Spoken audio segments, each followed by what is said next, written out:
Hamas has wounded us. They are responsible for all the destruction. All the destruction is on them. May God settle the score with Hamas, take revenge on Hamas. They destroyed our lives. These are the words of Palestinians in Gaza, leaving Jabalia a couple of weeks ago, interviewed by Israeli journalist Ohad Chemo from Channel 12.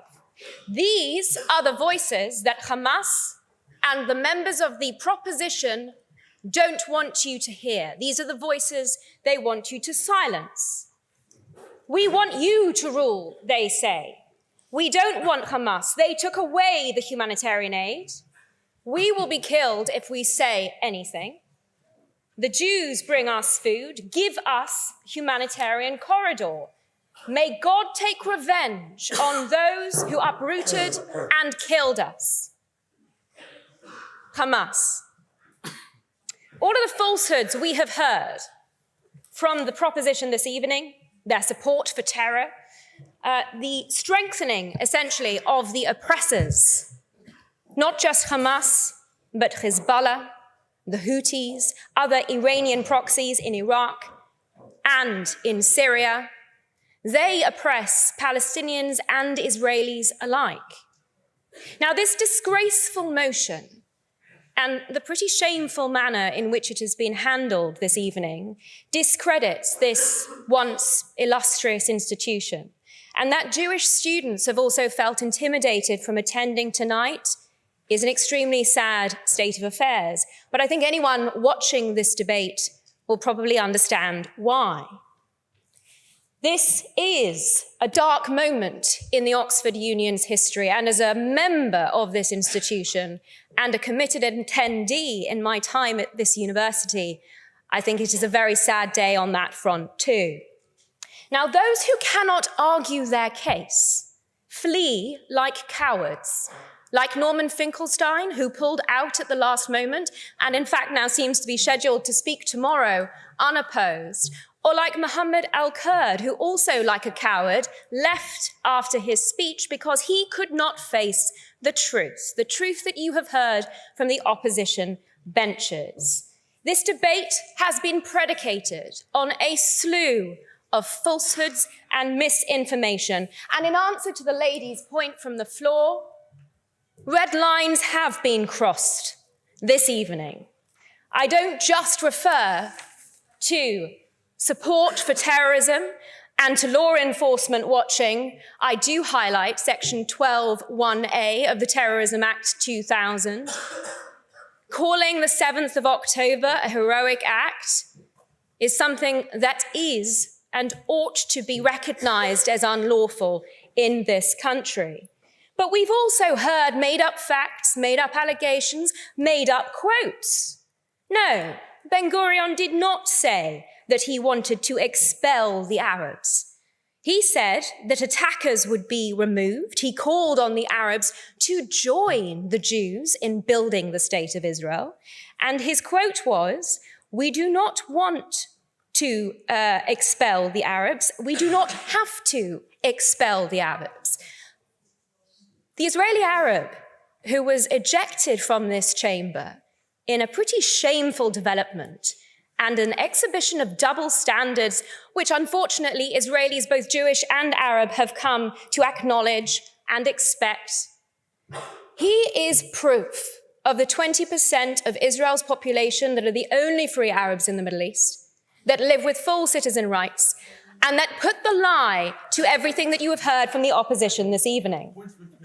I dream, in fact, of a day when people stop making up those falsehoods, those allegations, those lies, when people stop making up those quotes, because even Benny Morris acknowledged he was mistaken when he reported it. And a little bit of research, ladies and gentlemen, which is something this university is so good, I think, at instilling in its students, would have assisted the opposition substantially in this debate.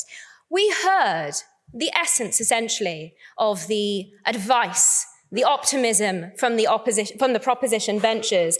The Israelis, what should they do? They should live in Palestine and under Palestinian rule. We saw the result of two reservists losing their way and finding themselves in Ramallah in the year 2000. When they went to a local police station for help, they were lynched. Their livers were eaten. And that image of one of their attackers holding up his bloodied hands to the window towards the baying crowd below, that image of the red hand has been a central part of the propaganda initiative so that Hollywood members have been wearing red badges and celebrating the slaughter of Jews and urging it to continue. This is not a chicken and an egg scenario.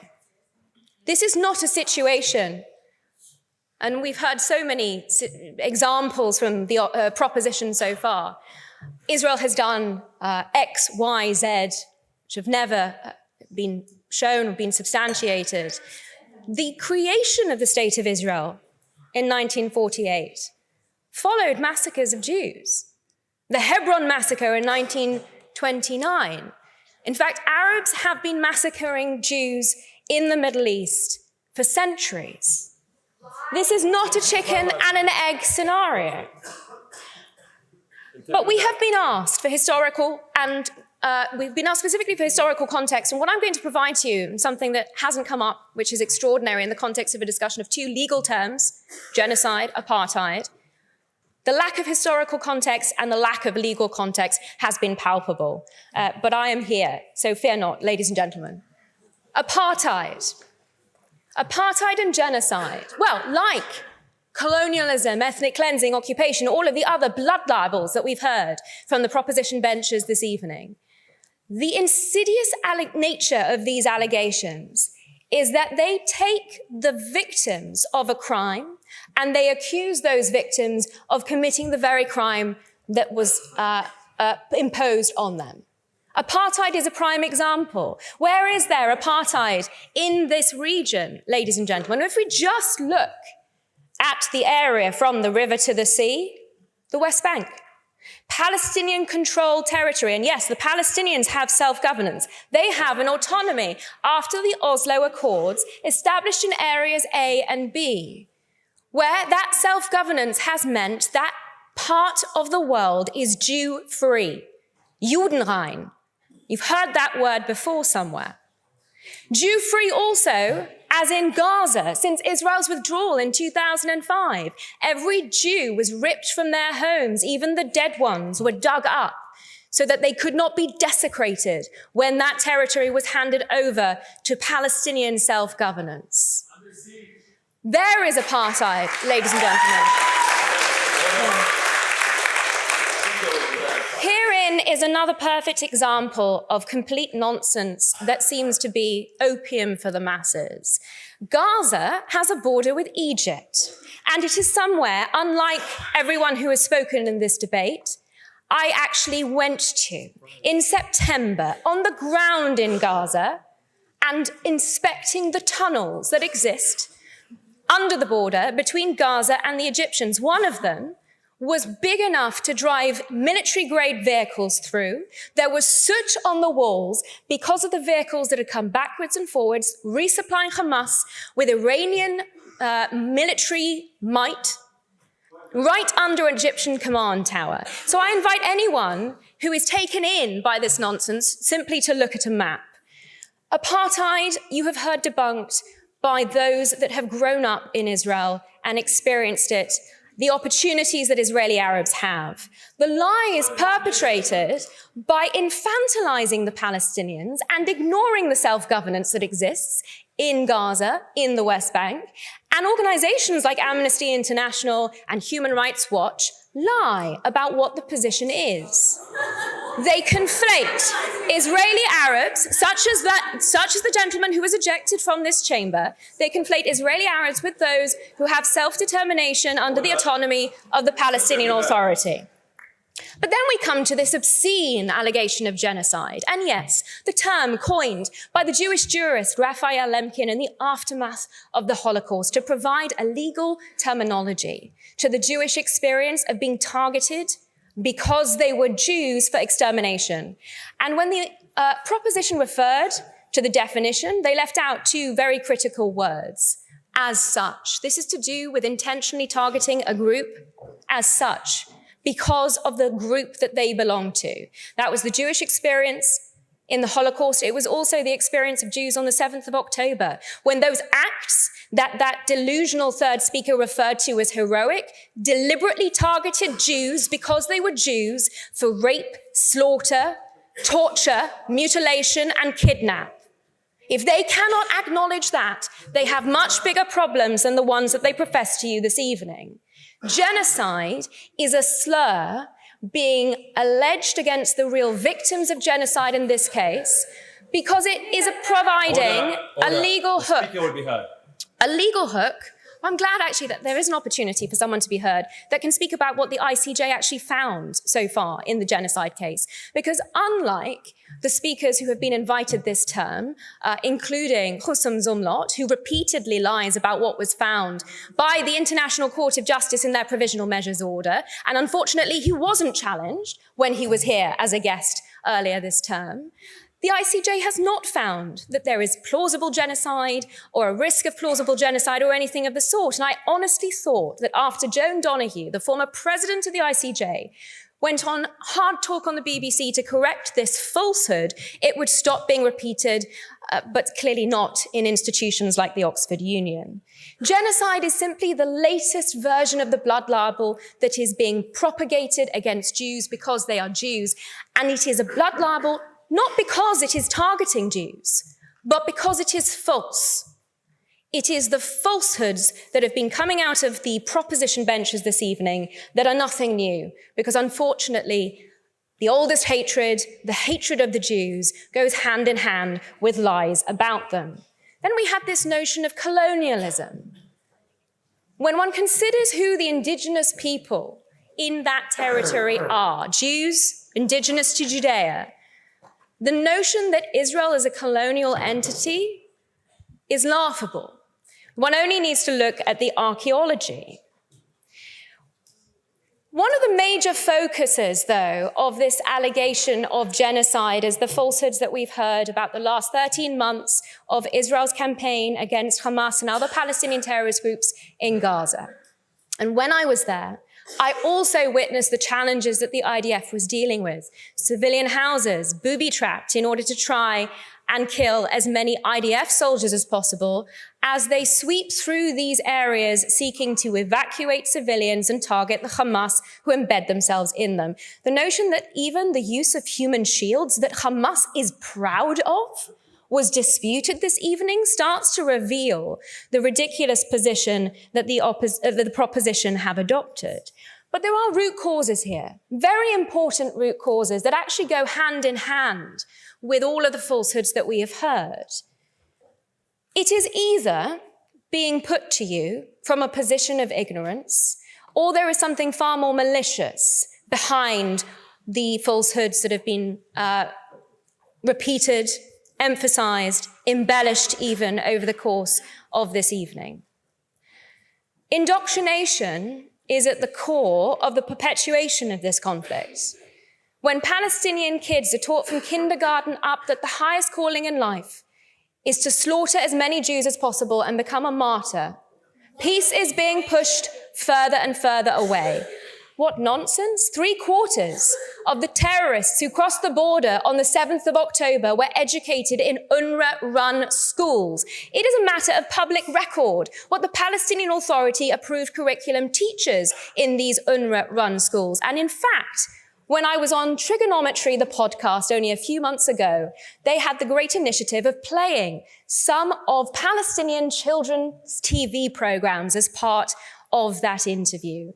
This is material that many people, especially in this country, have never been exposed to. I encourage you to view it, because it will tell you everything that you need to know about the bloodlust and the terrorism and the indoctrination that is going to push this conflict on for decades more unless it is grappled with and unless the international community's complicity in it is likewise grappled with. But it is not just the indoctrination, but also the incentivization to terror. Forgive me, I'm going to take the same amount of time as those on the opposition benches. That means I've got another 5 minutes. we have heard very little this evening about the Palestinian Authority Pay for Slay program, which encourages terrorism by rewarding terrorists according to how many Jews they have slaughtered, the severity of their sentence, their time in Israeli prisons. And this is directly linked to the 7th of October, because Ali Kadi and the others who spent 2 years organizing those attacks, there was nothing heroic about it, were paid salaries by the Palestinian Authority while they were organizing those barbarous medieval-style atrocities. The so-called moderates in this equation, really? They're also incentivizing the continuation of that genocidal war against the Jews. Now, one of the massive areas of misinformation this evening has been the issue of aid being provided by Israel into the Gaza Strip, being facilitated.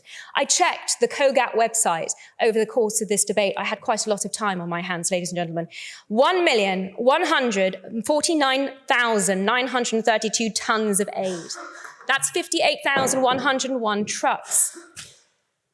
1% of the international aid, the trucks that the international community has attempted to send into Gaza, Israel has stopped for security reasons. And the calorie count is significant because over 3,000 calories a day have been going into the Gaza Strip per individual there. Why?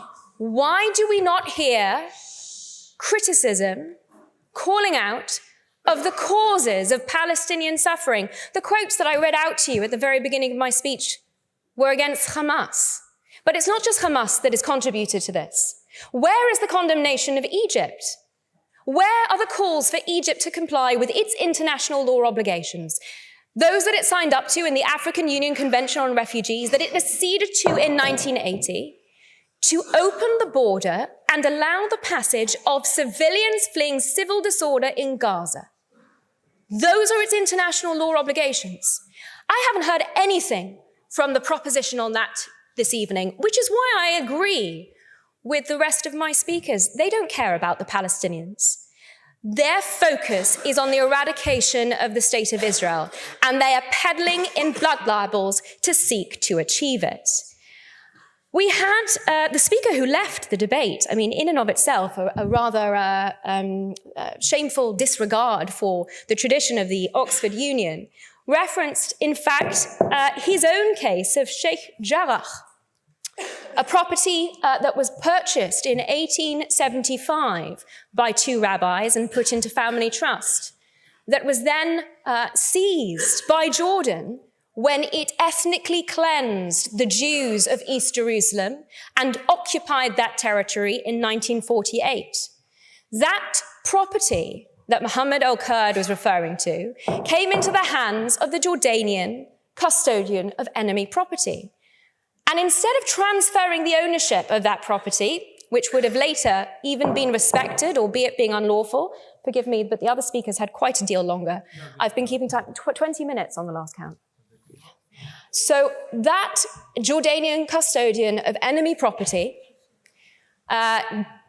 issued a couple of leases over it. Now, leases require rent and they require compliance with the conditions. Neither of those have been forthcoming from the first speaker from the opposition and his cohabitants, illegal squatters who have been given time after time, in fact, 50 years of litigation by the courts in Israel, an opportunity to get their house in order. But of course, they have no regard to the law. They have no regard to the facts. Ladies and gentlemen, what we have seen on display this evening is a continuation and a perpetuation of the falsehoods against Israel in order to draw you into those falsehoods. There have been references to useful idiots this evening in response to some of the comments from the floor. I do not believe that you are useful idiots. You would not be at this institution if you were. Could the secretary give the speaker 1 more minute the same way Ms. Susan had? Well, I was going to go to the end of the time of the previous speaker because I stick to rules and precedent.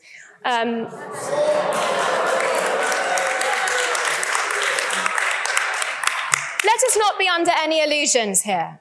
We all know what this audience is, where your allegiances lie. You've made that very plain this evening. We all know what the outcome of this vote is going to be. That is not important. What is important is that ultimately the truth will out. What is important is that all of those Jewish students who were too intimidated to come tonight will have an opportunity to come not only to hear the truth in future, but in future to speak the truth. And that will be occasioned because brave members of the opposition benches this evening have called out the falsehoods, have called out the lies in the face of opposition, even from the union authorities in organizing this debate. The shame of this evening, I hope, will be overcome because in future years, there will be debates where the rules, procedure, and decorum are respected, and there will be debates when it is not just the speakers here on the opposition that are calling out these falsehoods and that are seeking a peace and a future built on real history, real law, real facts. Thank you.